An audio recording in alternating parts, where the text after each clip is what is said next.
Pemirsa, konsumen Meikarta protes setelah mengeluarkan uang untuk membeli apartemen tetapi justru malah dituntut miliaran rupiah oleh pengembang Meikarta PT Mahkota Sentosa Utama. Banyak konsumen mengaku dirugikan besar-besaran karena uangnya sudah habis tapi tak kunjung juga mendapatkan unit apartemen yang sudah dibeli. Konsumen bahkan dibuat lebih bingung mengapa konsumen malah dituntut oleh pengembang.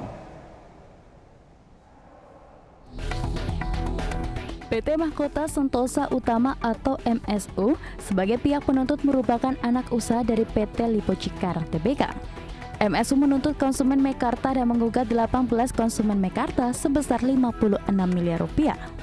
Pihaknya menyebutkan tuntutan tersebut dilayangkan atas alasan pencemaran nama baik yang dinilai merugikan perusahaan. Diketahui Meikarta resmi diluncurkan pada 17 Agustus 2017. Proyek kota terencana tersebut berada di dekat Jalan Tol Jakarta Cikampek. Proyek Meikarta adalah salah satu dari sekian banyak proyek kota mandiri dan kota terencana di Indonesia yang dikembangkan swasta. Pengembangnya sendiri merupakan Lipo Group, pemain lama yang sudah malang melintang di sektor pengembangan kota baru yang jejak konsepnya banyak diadopsi dari negara lain. Berbagai sumber, IDX Channel. Ya, pemirsa, sebagaimana kita ketahui, mega proyek Meikarta yang berlokasi di Cikarang Selatan, Kabupaten Bekasi Tengah menjadi sorotan dalam beberapa tahun terakhir. Sejumlah pembeli apartemennya menuntut pengembalian uang karena merasa tak ada kepastian serah terima unit sejak pembayaran pertama 2017 silam hingga saat ini. Tuntutan ini dikemukakan oleh ratusan orang yang tergabung dalam Perkumpulan Komunitas Peduli Konsumen Meikarta atau PKPKM yang juga sempat berunjuk rasa di gedung MPR DPR DPD Jakarta Pusat. Meikarta sejatinya sejak awal diproyeksikan jadi hasil kerja terbesar Lipo di masa depan untuk mewujudkan kawasan elit dan modern seperti layaknya di luar negeri, khususnya Amerika Serikat. Mimpi ini tercermin pada banyaknya gaya-gaya asing yang dijajakan untuk menarik perhatian supaya dapat menarik banyak pembeli. Potensi yang dibalut janji manis ini begitu menggiurkan, bahkan diketahui penjualan perdana pada 13 Mei 2017 lalu di Orange County, Lipo Cikarang. Para calon pembeli datang berduyun-duyun. Lipo Group menyebutkan bahwa persiapan kota Meikarta sudah dimulai sejak 2014. Pada tahap pertama, lahan yang akan dibangun seluas 22 juta meter kubik untuk perumahan sebanyak 250.000 unit dan dapat menampung 1 juta jiwa. Harga tanah di kawasan Meikarta sendiri dihargai 12,5 juta rupiah per meter kubik yang menurut mereka 50% lebih rendah di koridor Bekasi sampai Cikarang yang sudah mencapai 18 hingga 20 juta rupiah per meter kubik. Pada tahun 2018 lalu mencuat isu dugaan gratifikasi yang dilakukan petinggi Lipo Group guna meluluskan proses perizinan proyek Meikarta. Ombudsman Republik Indonesia serta Kementerian Agraria dan Tata Ruang atau Badan Pertanahan Nasional mempertanyakan izin yang telah dikantongi Lipo dan alasan Meikarta melakukan pemasaran sebelum bangunan diselesaikan atau mengantongi izin mendirikan bangunan. Pihaknya menyampaikan Lipo belum melakukan penyesuaian tata ruang atas proyek yang berada di Cikarang tersebut, di mana seharusnya itu dilakukan sebelum penawaran produk. Di tahun yang sama, PT Mahkota Sentosa Utama digugat pilot oleh dua vendor iklannya yakni PT Relice Trans Logistik dan PT Imperia Cipta Kreasi terkait permohonan penundaan kewajiban pembayaran utang. Kabar tak sedap lainnya datang di mana kontraktor proyek PT Total Bangun Persada Tbk meminta pada subkontraktor menghentikan sementara pekerjaan proyek. Kedua vendor, adapun yang lainnya pemirsa, pada Mei 2019 kasus lainnya muncul di mana majelis hakim memvonis Bupati Bekasi nonaktif Neneng Hasanah Yasin dengan hukuman penjara 6 tahun pidana dan denda 250 juta atas tindak pidana korupsi menerima suap terkait proyek perizinan Meikarta sebesar 10,6 miliar rupiah. Majelis hakim juga memvonis 4 pejabat pemerintah Kabupaten Bekasi yang merupakan anak buah Neneng. Dan sebagai informasi, pemirsa, mega proyek Meikarta ini terdiri dari Distrik 1, Distrik 2, dan Distrik 3. Sementara ratusan orang yang tergabung dalam Perkumpulan Komunitas Peduli Konsumen Meikarta merupakan mereka yang membeli unit di Distrik 1, 2, dan 3, serta belum menerima unit apartemen hingga saat ini. Komunitas tersebut menyampaikan bahwa hingga saat ini yang baru dikerjakan hanya Distrik 1 dengan progres terseok-seok. Adapun pembelian telah dilakukan pada 2017. Berdasarkan penegasan dan persetujuan pemesanan unit, PT MSU harusnya melakukan serah terima unit apartemen pada tahun 2019 hingga 2020. Lantas bagaimana pemerintah dapat bertindak atas situasi yang ada? Sejauh apa pemerintah dapat berperan untuk mengantisipasi permasalahan pada kasus properti serupa di kemudian hari?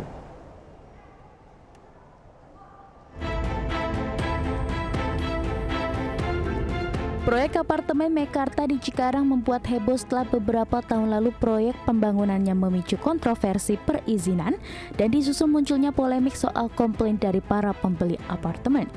Anggota Perkumpulan Komunitas Peduli Konsumen Meikarta yang beranggotakan lebih dari 100 orang pembeli unit apartemen mengadu pada DPR pada Desember 2022 lalu. Sebelumnya perkumpulan komunitas ini juga sempat mengadukan persoalan adanya dugaan kegagalan serah terima unit ke masing-masing konsumen Meikarta pada DPR dan Presiden di Juni 2022 lalu. Komunitas ini menganggap PT Mahkota Sentosa Utama selaku pemilik mega proyek pembangunan apartemen Meikarta terindikasi tidak punya itikat baik untuk membangun apartemen, mengembalikan dana para pembeli, atau membayar kompensasi atas kerugian yang diderita konsumen sehubungan dengan pembelian apartemen Meikarta oleh masing-masing konsumen. Komunitas ini mengajukan permohonan agar wakil rakyat membantu korban Meikarta memperoleh hak-haknya sebagai konsumen yang selama ini terabaikan dan seolah dipermainkan oleh PT MSU. Berbagai sumber, IDX Channel.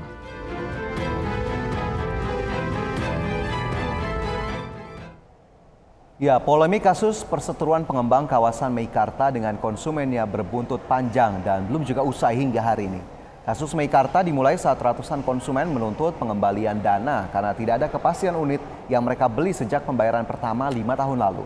Alih-alih mendapat ganti rugi atau unit, para konsumen malah dituntut pihak manajemen Meikarta atas tuduhan pencemaran nama baik. Dan menindaklanjuti hal ini, pemirsa Komisi 6 DPR RI akan memanggil beberapa pihak untuk mengklarifikasi kasus Meikarta terhadap konsumennya, mulai dari OJK, Ditjen Pajak, Gubernur Bank Indonesia, hingga Menteri Investasi. Komisi 6 DPR RI juga menyampaikan bakal memanggil bos PT Mahkota Sentosa Utama selaku pengembang Meikarta dengan bantuan Polri jika mangkir dari panggilan. Pihaknya menegaskan akan memberlakukan ancaman sandera 30 hari jika yang dipanggil tidak memenuhi panggilan sebanyak 3 kali. Analis senior Indonesia Strategic and Economic Action Institute, Roni P. Sasmita mengatakan bahwa proses hukum harus menjadi pilihan utama dalam menyelesaikan kasus ini, di mana konsumen bisa menggugat pihak Meikarta. Namun pemerintah dinilai seharusnya menekan pengembang dan grup bisnis yang menaunginya. Dalam hal ini adalah Lipo Group untuk bertanggung jawab atas apa yang telah dijanjikan kepada konsumen. Sebagai regulator, pemerintah dapat membuat aturan perlindungan konsumen dan sebagai pemberi izin, pemerintah bisa mengevaluasi bahkan mencabut izin Meikarta.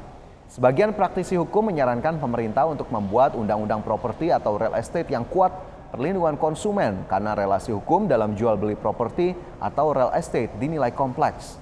Ini tidak hanya menyoal relasi perdata namun juga relasi hukum publik.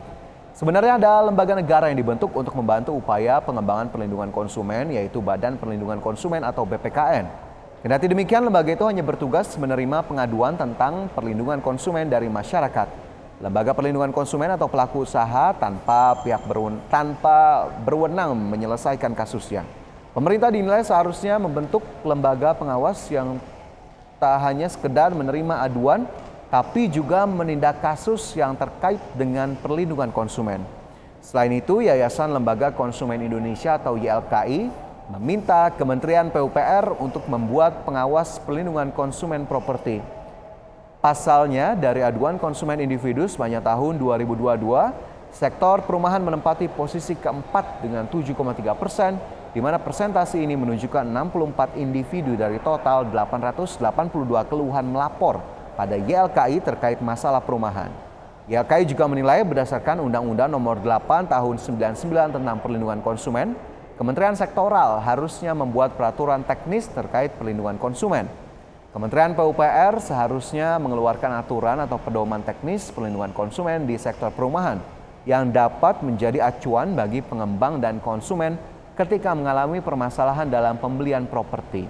Ya, terkait hal ini bagaimana sebetulnya konsumen dapat membeli properti secara aman karena memang kita tahu penawaran berbagai produk properti ini semakin banyak begitu ya, dengan keuntungan-keuntungan yang bisa ditawarkan. Dan masih terkait dengan perlindungan konsumen pemirsa, di mana Yayasan Lembaga Konsumen Indonesia menyampaikan terdapat 200.000 pengaduan konsumen yang mereka terima di sepanjang 2022 dengan jumlah pengaduan kasus-kasus perumahan yang mengkhawatirkan.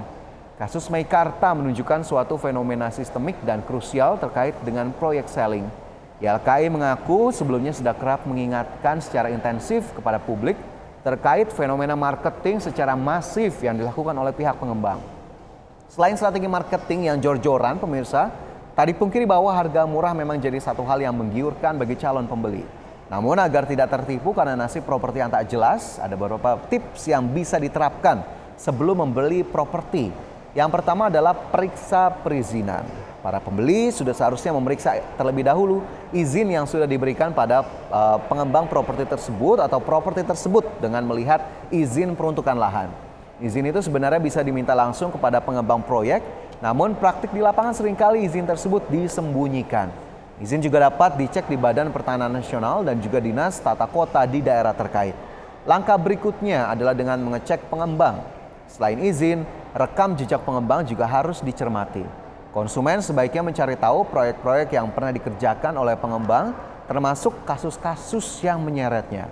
Jika pernah memiliki rekam jejak yang buruk karena ada masalah izin lahan ataupun masalah lainnya, pikirkan ulang untuk membeli properti tersebut. Namun daftar bersih pengembang juga tetap patut dicek. Jangan sampai karena si pengembang terlihat tak punya cacat, Anda jadi lengah dan tak mengeceknya. Langkah ketiga pemirsa adalah periksa kembali kondisi fisik properti yang hendak dibeli. Pasalnya pengembang baru boleh menjual proyeknya jika bangunan sudah dibangun melebihi 30%. Bank juga baru dapat memberikan kredit pinjaman jika bangunan sudah dibangun 30%. Hanya saja kebanyakan pengembang dan bank seringkali melanggar aturan ini. Berikutnya Anda perlu mencurigai promosi masif dan harga yang murah. Harga murah hingga bonus yang diberikan pengembang ketika membeli sebenarnya merupakan keuntungan bagi pembeli. Hanya saja jangan lengah terhadap diskon besar yang diiming-imingi pengembang. Konsumen perlu waspada jika ada promosi atau bonus yang diberikan terlampau besar, sebab bisa mengindikasikan perusahaan tersebut tidaklah laku. Selain itu, sebelum membeli properti, Anda sebaiknya menyesuaikan kondisi properti dengan keadaan pembeli, mulai dari lokasi yang sesuai hingga harga yang pas. Jika berutang, maka sebaiknya cicilan tidak melebihi dari 30% penghasilan agar tidak mengganggu pengeluaran dan kebutuhan kita. Dan tentunya tetap kami ataupun kita kembalikan ke masing-masing kemampuan kita bagaimana kemudian properti yang paling tepat untuk dijadikan mungkin rumah tinggal ataupun untuk kebutuhan investasi. Selama hal-hal mendasar sebelum melakukan pembelian tetap diperhatikan agar terhindar dari berbagai resiko dalam investasi atau pembelian properti.